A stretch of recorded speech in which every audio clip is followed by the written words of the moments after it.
ఇల్లు రావాలంటే ration card ఉండాలి, తాతకు పింఛన్ అందాలంటే రేషన్ కార్డు చూపియాలి, ఆరోగ్యశ్రీ పనిచేయాలంటే రేషన్ కార్డు అడుగుతారాయే, బిడ్డ లగ్గానికి కళ్యాణ లక్ష్మి చెక్కు రావాలంటే దరఖాస్తుకు రేషన్ కార్డు పెట్టాల్సిందే, ఆదాయం సర్టిఫికేట్ కావాలన్నా ఇంకే పథకం అందాలన్నా మొదలు అడిగేది రేషన్ కార్డు.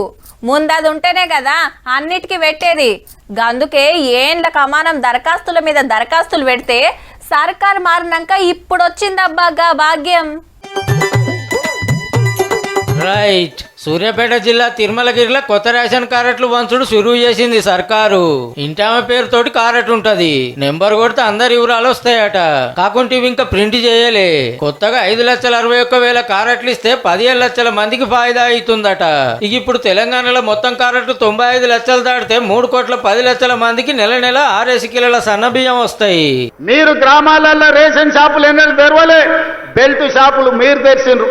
10 ఏళ్ల తర్వాత రేషన్ షాపులు తెరిచి సన్న బియ్యం ఇస్తుంటే అట్లనే సర్కార్ జాబులకు నోటిఫికేషన్లు సుతా చెప్పేస్తామన్నాడు సీఎం సారు.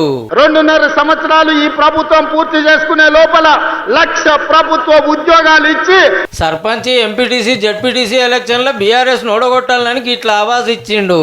రాబోయే స్థానిక సంస్థలలో ఒక్క గంజాయి మొక్క కూడా మొలవనియో. ఏ రాజకీయాలు ఎట్లున్నా ఇన్నేళ్లకు కొత్త రేషన్ కార్డులు వచ్చినందుకైతే పబ్లిక్ అంతా ఖుషీలు ఉన్నారు.